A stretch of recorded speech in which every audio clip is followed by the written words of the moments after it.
normally, if you're launching a ship, it's depleted of propellant and its systems have gone through the associated work and strain with depleting all of that propellant. So between the 6-engine static fire and the single, would they need to change the propellant load? Would they need to would they need to just fully recycle the ship and put it into a different state for a single engine? I don't know. It'd be interesting if they did 2 in one day. I certainly wouldn't be upset about it. I don't expect it, but you never know what to expect in Starbase. Here I'd be more... Oh, sorry. No, just like based on the prop load or the LOX load at least, do we think 6 or 1 or any indications? Yeah, right now it's 6 engines. And by the way, if this were to be sort of around 1:40 p.m., that means we may be 10 minutes away. And if you remember, around the T-10 minute mark, they do this thing with the flaps of like. Oh, I'm gonna go roll my camera. Yeah, do that, because they may move the flaps. So stay tuned. Keep an eye on those, because if they start moving and everything, we may be like 10 minutes or so. Give it or take a few minutes here and there. But yeah, right now you can see there's like just a couple of rings from getting a full liquid oxygen tank. I will say though, the whole reason why I also don't think that we'll get multiple static fires in a day, especially from the launch site, is because of the deluge system. The deluge system has a very limited amount of water in it.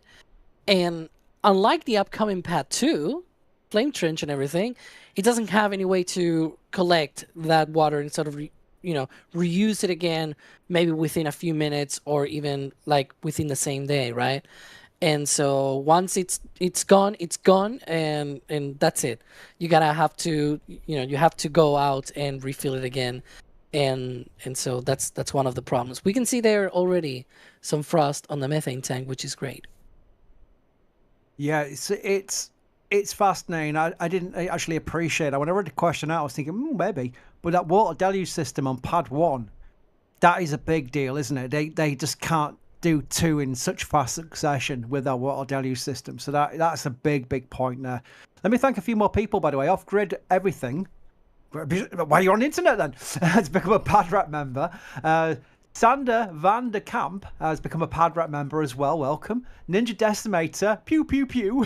So I've got to do it. That's the rules, by the way. That is the rules. You've got to do every single time. Pew, pew, pew. As a gift, thank you. You got a better pew than I have.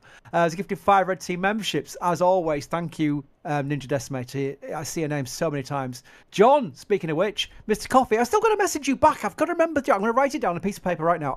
I'm stopping the stream. I'm going to write it down. Mr. Coffee, hang on one second. I'm writing it down. I've got like people use like online diaries and stuff. I still write down with a pen and paper. There you go, right? I will definitely DM you after the stream is over, because I promised you something and I'm going to do it for you. It's a gift of Red Team membership. Tim has become a PadRat member as well. We had a lot of people actually becoming members themselves rather than gifting memberships. Really cool as well. Very nice spread. Thank you very much for your support. It's very much appreciated. Everyone's asking, I think they're just joining now, and you can see the numbers going up. We're at 9,000 in right now. People are asking for T0s and what have you. We don't get a T0 per se. It's all observational. There's no countdown clock that we have access to. I'm sure there is in the mission control at SpaceX. And even then they can have holds. But we are looking about 7 minutes to go, Alex, aren't we? 7 minutes based on the engine chill. But again, they can have holds at what, T-minus 40 seconds? Yeah, they can go all the way to T-minus 40 seconds and then hold there and wait for a few minutes. Sometimes the reasoning behind this, it could be just, they're looking at some extra data, working on some temperatures and things like that. But even when everything is okay, it can still be valuable to do that hold at the T-minus 40 second mark, because that can prepare, especially, now it's not probably the example of that, because we're going to have a very short turnaround, knock on wood. But when there's like a longer turnaround and things like that, it can also help them to remember what it is to have a hold and having to do, all the checkouts and everything, and keep the ship there for a few minutes before actually resuming the count and continuing with all of the, preparations. But yeah, we'll see what happens today.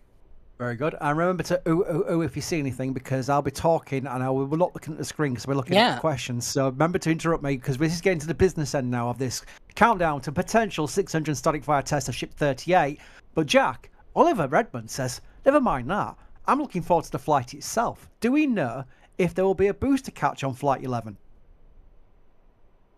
I don't think we know one way or the other, but I think a lot of us are expecting that it is not going to be a booster catch, and they're going to expend the booster doing some more testing on this flight.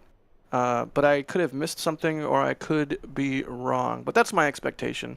I think we'll get back to booster catches once we're into Block 3. I'm waiting for Alex to tell me I'm completely wrong.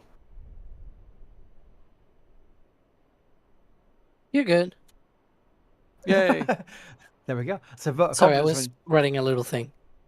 by the way, we do have more future questions. John is asking, when will we know how many refueling launches it will take to fill a Mars-bound ship? This is a good question because it is a part of conjecture where, especially some of the derogatory comments from rivals tend to be, oh, Starship is great, but they're going to launch like 12 before they can refill a vehicle before it goes to Mars. And our vehicle is like, oh, launch it and send it.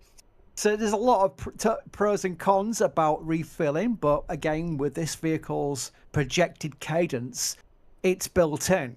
That's fine. But Jack, do we have any idea how many refilling launches it will take to get a vehicle back to this propellant capacity that it can launch a mission to Mars? Because when they start launching this fleet of vehicles to Mars, that's a lot of refilling launches to start with, isn't it? Yeah, I mean, I don't think we know a number. I don't know if SpaceX knows a number until they start flying and getting data from Block 3 and beyond ships. But, I mean, 8, 10, 15. I've seen so many numbers thrown around even just for moon operations. It's hard to like say it's going to take this many. I mean, we're so early on still. But I don't think it's going to be the case, like if you're imagining the concept of operations where a ship with people or cargo to Mars launches and then they have to dock with a bunch of different tankers and it takes a whole bunch of time. Like, that's not how it's going to work. Presumably there's going to be some sort of depot or a tanker that stays up there and is serviced by other tankers until it itself is full and then can fill up the Mars-bound or moon-bound ship in one go. So yeah, it'll still take a lot of launches to fill up the depot, but for the actual critical hardware that's needing all of this fuel should just be a single docking, filling, and go. Now, the depot ops, man, talk about something I'd love a technical update on. I mean, geez, so many unknowns. And it's not unknown in the sense that I don't think it's possible. It's absolutely possible. SpaceX is going to nail it. But it's just, we don't know yet. At least the public doesn't know yet how all of that's quite going to work. Indeed. I'm now just keeping a very close eye because we're getting closer and closer. Alex, what will be the next big thing to expect to see as we get closer to the engine ignition? Yeah, once they wrap up propellant load, we'll see the comeback of the OLM vent. That'll indicate that liquid oxygen load has wrapped up. It's quite interesting that they did not do the flap testing, or at least I didn't see the flaps moving. So maybe they're not doing that on this ship. Maybe they're skipping it. We'll see. But yeah, definitely a lot more full on the liquid oxygen tank. They're pretty much all the way up. So I should expect to see that oil and vent coming back any minute now. And once that happens, it's like a little bit under 3 minutes from the end of the countdown. So we'll see what happens. I think the vehicle heard you. I've got people screaming in chat that the flaps are moving. They are moving? Oh, yeah, there we go. Yeah. Ship's listening to this stream. Goes, I'll show Alex. I forgot about the flap testing. Thank you, Alex. It's now waving at us. So yeah, the flaps had moved. That is another step towards, I mean, it's now coming up to the 140 CDT, which is roughly around the time we were thinking based on engine chill. So we're just keeping close eyes on this. Guarantee you that when we get to the the DSS even, we'll stop talking because the only noise you want to hear is the pad noises, as I would totally expect and I would appreciate from everybody. So we will stop talking at that point, and I will set my Bandicam to record so I can do a tweet and be a fast instant replay for those who follow me on X. We do have other social medias, of course. We've got our Facebook, Instagram, TikTok, Threads, the whole cacophony of, that's not even a word, the whole collection of social media platforms, because you've all got your preferences and we want to make sure you're all dealt with as far as what you... И всем привет, с вами снова я Space, и вы попали на прямую трансляцию прожига корабля Starship Ship 38, который будет использоваться для 11-го интегрированного орбитального полета. И, кстати, в 18:23, то есть уже у нас началось охлаждение двигателя на 30-19 минут 40 секунд, то есть, возможно, прожиг уже будет в течение 3 минут. Spasex планирует сегодня 22 сентября, это уже третья попытка. Прошлые две попытки заканчивались еще до начала охлаждения двигателей. Так вот, они планируют сегодня 22 сентября в окно до 22:00 по UTC провести первый прожиг, вероятно, одного двигателя корабля Starship Ship 38, не Ship 37, который будет использоваться в 11-м орбитальном полете Starship вместе с бустер 15.2 не ранее начала октября. Планируется провести прожиг одного атмосферного двигателя Raptor 2 с тягой 230 тонн. Все на корабле установлено 3 атмосферных двигателя Raptor 2 с тягой по 230 тонн и удельным импульсом 330 секунд, 3 вакуумных двигателя Raptor 2 с тягой 269 тонн и удельным импульсом 380 секунд. Все из них работают на жидком метане и жидком кислороде. Это будет третий прожиг корабля на орбитальном стартовом столе Orbital Launch Mounth A. Из-за того, что 19 июня на испытательном полигоне вместе при подготовке к прожигу взорвался корабль Ship 36 и разрушил испытательную площадку, где раньше проводили все огневые испытания. Но вот теперь их приходится проводить на вот таком вот обычном орбитальном стартовом столе, откуда и производятся все орбитальные запуски, ну и тестирование ускорителей. Говоря про Ship 38, Ship 38 является стандартным кораблем Starship второй версии, высотой примерно 52 метра, диаметром 9 метров, из старой марки 304, толщиной 3,6 мм. Вот, имеет внизу два нижних плавника, два верхних плавника отклонены, ну, смещены в одну сторону, как и все плавники на блок 2. Вот. Ну, собственно, я про двигатели уже говорил. На метании на жидком кислороде. Внизу у нас находится бак для жидкого кислорода. Да, вот. Он у нас вот полностью, я так понимаю, заправлен. Бак для метана далее. Вот здесь у нас грузовой отсек. И также наверху в носовом обтекателе находится два посадочных бака для метана и для жидкого кислорода, собственно. Вес, максимальный вес топлива полностью заправленного корабля составляет примерно 1500 тонн. Вот.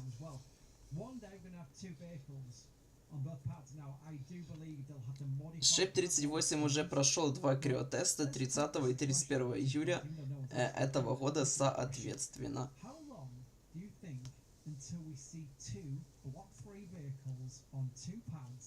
Так, ну и шо, походу. Так, вообще прожиг уже должен был BDC. Охлаждение двигателя действительно началось 23 минуты, потому что уже 43. Это нас, походу, обманывает, как всегда.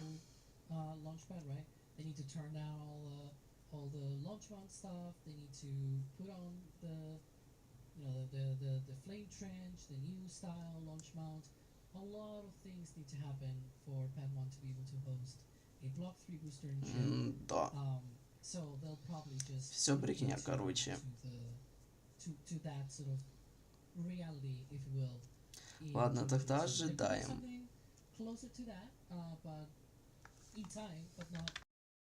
I guess, which is, you know, a full stack at Starbase and another one in Florida with, you know, the Starship pad at 39A. That could be a little bit earlier. Yeah.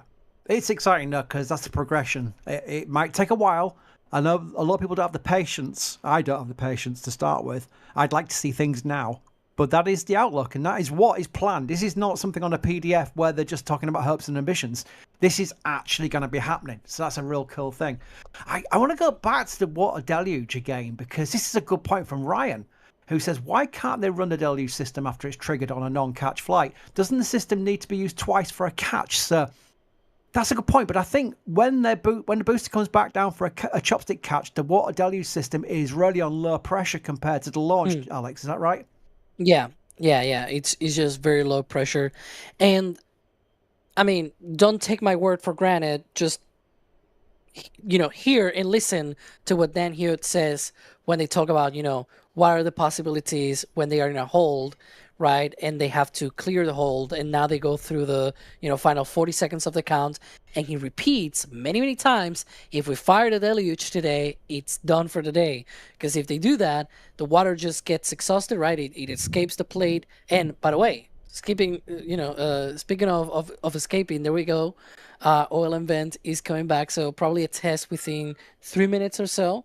But coming back to the argument, just one thing as well is that it is true that it is because they need to refill and everything for liftoff operations. But as we've seen for single engine tests, they also do the full deluge system, and in fact, it kind of looks very, very weird for just one engine. But yeah, so it's not really even comparable. Very good. So this is where I've still got loads of questions, and I make a big deal out of trying to answer or at least ask as many questions as possible because I like it being interactive. That's the whole point, having a YouTube channel with a chat room. Well, chat room. How old am I? Where these people can ask questions, live questions. I love the idea. Итак, у нас повторно началась вентиляция орбитальной стартовой установки, так что, скорее всего, заправка завершена. Нам вроде говорили, ожидаем прожиг в течение 3 минут где-то. Даже где-то вот. Ожидаем прожиг в течение где-то 2 минут. Person you want to hear now is Alex, and also when we go quiet, because when they do fire up the water deluge system, we want to hear the Raptors roar and nothing else, and that's the whole point. So we are getting closer and closer. The Orbital Launch Mounth vent is now off again, Alex. Yeah, that's normal. The next thing should be the detonation suppression system being activated. There's a few other indicators that I normally use, but they are more subtle. One of them is the depress vent at T-minus 40 seconds. That happens sort of on the side of the OLM. Maybe I can see that and say ahead of time, hey, the test will happen, right? But we'll see what happens. Definitely the detonation suppression system, that mist of water and nitrogen underneath of the engines, that'll be a clear indication that we are getting ready for that. Then the deluge system, of course, and right after that, the engines firing. Again, we expect, that's the key word here, expect a 6-engine static fire test based on the amount of liquid oxygen that they have loaded. But you never know, right? It's one of those things that, let's see what happens. If they do a 6-engine test and skip the single engine, this could be the last time the orbital launch mount on pad 1 sees a static fire, and the only other remaining fire would be hopefully ignition and liftoff of the full stack on flight 11 before they revamp this whole thing. And very likely the last time a ship will be static fired in this very unique configuration. So we'll see what happens with that potential closure, the backup day tomorrow, but hopefully they can get this test done and get the ship rolled back to the barn, whether or not they need a second static fire after this single or 6-engine or whatever it is, or spin prime. We've seen how it's gone with 37 and past ships as well. But, fingers crossed, if everything goes well, green lights to Malibu, this will be a very unique closeout, or part of the closeout for pad 1. Green lights to Malibu. I do like that saying. I might have to start using that. I can't take credit. That's from Eric Berger's most recent book. It's a SpaceX-ism, I think. Is that? So, I can't recommend that book enough. I'm blanking on the name right now. Ship, static fire. Yeah, we're all keeping a very close eye on this now. We're going to slow down on the questions and slow down on the commentary because we are just waiting for that DSS to fire up. While we're waiting, Alex, and stop if it starts, what is the DSS and what's it for? That is the detonation suppression system, and they use water and nitrogen to be able to displace methane out of the air underneath the engines. It works very similar. You remember, I'm going to mention the shuttle, the sparks under the engines, right? Those were hydrogen burn-off igniters, as they are called technically. And those sparks are essentially to burn off the hydrogen that sort of pools underneath of the engines, right? And that allows them to not become a hazard once the engines ignite and sort of engulf the shuttle in flames, very much like we saw with the Delta 4 Heavy and the Delta 4 Medium rockets. And so very similarly, this system allows for that to be cleared. I'm hearing some venting. Sorry, I thought for a second that it was indeed that system being activated, but it seems like it's another type of venting. Yeah, I can actually, interrupt me, Alex, if anything happens. I can mention the roughies, which were the igniters, spark igniters on the shuttle pad.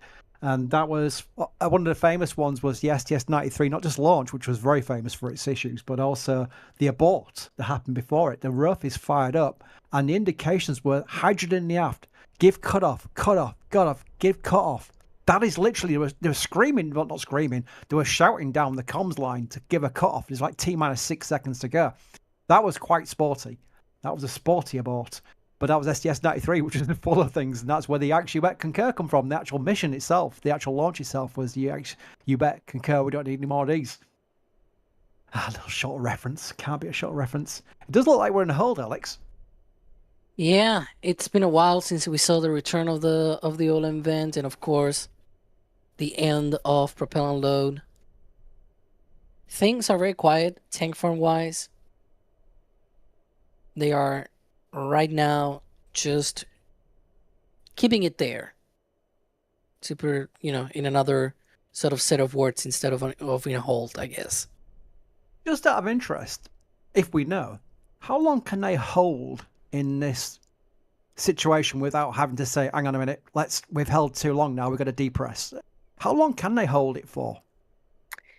We're not sure for just the ship itself. For full stack, when they do these, launch attempts and whatnot, we know that it's roughly 15 to 20 minutes or so, just because of the sheer size of the rocket. The propellant doesn't warm up that. Короче, что-то какая-то фигня происходит вообще, как и все. Ё-моё, сейчас будет прожиг-то? Here comes the test.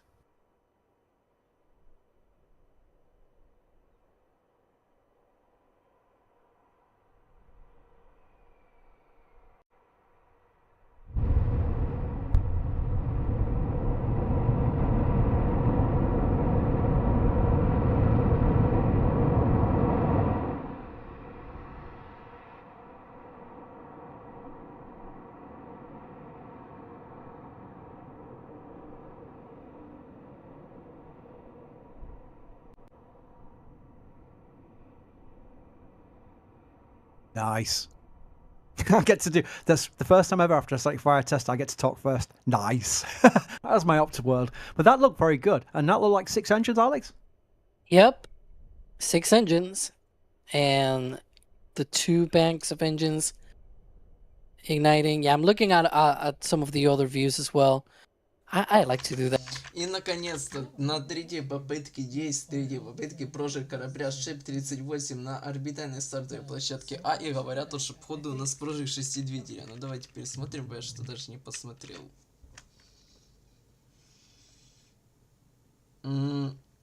Да, у нас походу реально прожиг всех 6 двигателей. А собственно, вероятно тогда, непонятно, возможно будет еще все-таки прожиг одного двигателя, а возможно и прожиг одного двигателя больше уже не будет, и тогда это станет последний прожиг вообще на орбитальной стартовой площадке А, поскольку 11-й полет станет последним запуском с орбитальной стартовой площадки А, поскольку, это дальше уже с 12-го будут уже летать, собственно, ускорители второй, следующей версии, которые несовместимы с этой площадкой, они будут запускаться с вот этой площадки Б. У нас еще, конечно, остается 3 часа до закрытия стартового окна, но вряд ли у нас сегодня еще будут какие-то тесты.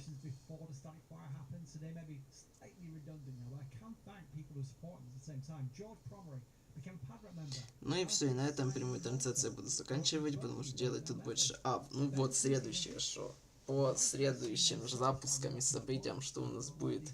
Это у нас сегодня в 23:45 по EDC будет запуск ракеты Электрон с суборбитальной ракеты Электрон с суборбитальной миссией Джена, но там, скорее всего, прямой трансляции не будет, Но если вдруг все-таки будет, то это обязательно постримлю. Далее.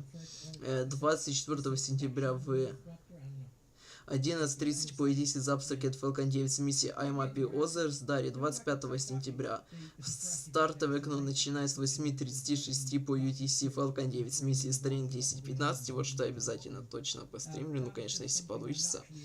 25 сентября в 12:09 по UTC запуск ракеты Atlas 5 версии 551 с миссией прожиг К-03. Ну и на этом уже точно все. Всем спасибо за просмотр и всем пока.